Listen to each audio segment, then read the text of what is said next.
बीते 5 महीनों में बीजेपी के संस्कारों की तरह ही भारतीय शेयर बाजार में भी भारी गिरावट आई है। जी हां, बाजार में जारी गिरावट अब 30 साल के रिकॉर्ड को तोड़ने के करीब है। हालात ये हैं कि निवेशक भारी नुकसान में हैं और वे बाजार से अपना पैसा निकाल रहे हैं। आंकड़े बताते हैं कि विदेशी निवेशक बीते कुछ महीनों में करीब 1,15,000 करोड़ रुपए निकाल चुके हैं और अब ये लोग भारतीय बाजार के कमजोर होने के चलते चीन के बाजार की तरफ शिफ्ट हो रहे हैं। अक्टूबर 2024 से भारत का मार्केट कैपिटलाइजेशन $1 ट्रिलियन घट गया है, जबकि चीन का $2 ट्रिलियन तक बढ़ गया है। आलम यह है कि देश में करीब 61 लाख से ज्यादा SIP खाते बंद हो गए। एक्सपर्ट्स का कहना है कि शेयर बाजार डेंजर जोन में है और भारतीय अर्थव्यवस्था एकदम डूबने के कगार पर है। लेकिन मोदी सरकार हमेशा की तरह यही कहेगी, अरे मजे में है बाजार, कुछ कहां हुआ है जी, सब चंगा सी। लेकिन राहुल गांधी ने 6 जून 2024 को प्रेस कॉन्फ्रेंस करके बता दिया था कि मार्केट में सब कुछ चंगा नहीं है।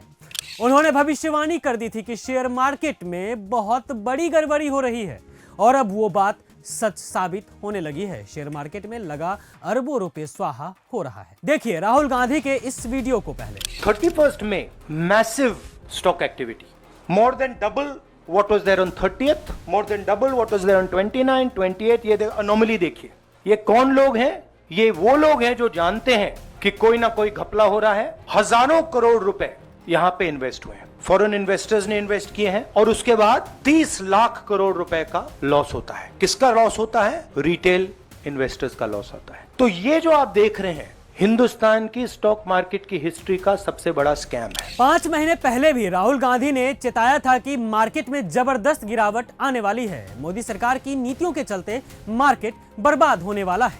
देखिए video. You know, today I was going to the physio in the morning. Right. And my security guy said to me, listen, what's going on in the stock market? He was feeling that we are entering a space of risk. Right. And I'm pretty certain that he's a salaried guy. There are millions of people like that in India. And That's right. you know, you've been doing the press conferences, Thanks. but some new imaginative way of doing this. You know, so that we put the message across to young people who are actually risking themselves. Because if this thing goes sideways, then you know they're going to get hurt. So that's why I'm pestering you. But you know, if we can think about it in a innovative, smart way, which I know you can do. Who are we protecting? We are trying to protect the interest of all these millions of investors, retail investors. And if you want me to be involved in it, you tell me how. They're actually videoing this conversation because they want to sort of make it transparent about how we are thinking about it. I'm so glad I didn't gossip about anyone. आपको इस video में राहुल गांधी की जनता के प्रति चिंताएं दिख रही होंगी, लेकिन मोदी सरकार को कोई चिंता नहीं थी इस बात की। वो कह रहे थे कि पैसा लगाओ, भर भर के पैसा लगाओ। और 4 जून जैसा आपने कहा, जिस दिन चुनाव का नतीजा आएगा, आप उस हफ्ते भर में देखना कि यानी भारत का स्टॉक मार्केट के लिए उसके सारे जो प्रोग्रामिंग वाले सारे उनके थक जाएंगे। मौर्य अंपायर याद है? अशोक, वही चक्रवर्ती अशोक। उस समय एक चाणक्य हुआ करते थे, असल वाले। उनके सेकंड कॉपी वाले चाणक्य यानी कि गृह मंत्री अमित शाह ने भी कहा था कि 4 जून से पहले शेयर खरीद लो, बीजेपी आएगी तो मार्केट शूटअप हो जाएगा। यहां 4 जून से मतलब 2024 वाला है। सुनिए अमित शाह ने जो बयान दिया था। क्या करेगा, मैं कोई स्टॉक मार्केट के लिए आकलन नहीं कर सकता, पर नॉर्मली जब स्थिर सरकार आती है तो स्टॉक मार्केट बढ़ता है। इसलिए मैं कह रहा हूं कि 400 पार होने वाला है। मोदी जी की स्थिर सरकार आने वाली है तो निश्चित रूप से बाजार। शाह और मोदी ने मिलकर देश की आम जनता को मूर्ख बनाया।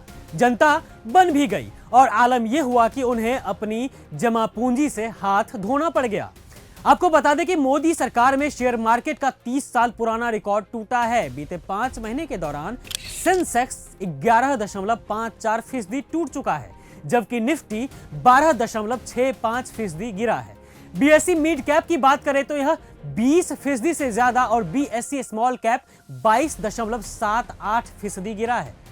पिछले 5 महीनों के दौरान गिरावट के कारण BSE मार्केट कैपिटलाइजेशन में भी हैवी गिरावट हुई है, यानी निवेशकों का वैल्यूएशन काफी कम हुआ है। लगातार 5वें महीने की गिरावट 1996 के बाद पहली बार हुआ है। आपको बता दें कि बीएसई सेंसेक्स में कंपनियों का कुल मार्केट कैपिटलाइजेशन 26 सितंबर 2024 से लगभग 25 लाख करोड़ रुपए कम हो गया है। वहीं इस दौरान बीएसई लिस्टेड फर्मों का कुल मार्केट वैल्यूएशन लगभग 92 लाख करोड़ रुपए कम हुआ है। पता है ये जो शेयर बाजार की हालत ऐसी हो रखी है ना, वो क्यों हुआ है? मोदी सरकार के खराब निर्णय के चलते रुपया जो कमजोर हुआ है उसकी वजह से। मोदी जी लोग दिन रात की कमाई इसमें लगा चुके थे, लेकिन अब वे डूब चुके हैं, बस और बस आपकी सरकार के खराब नीतियों के कारण।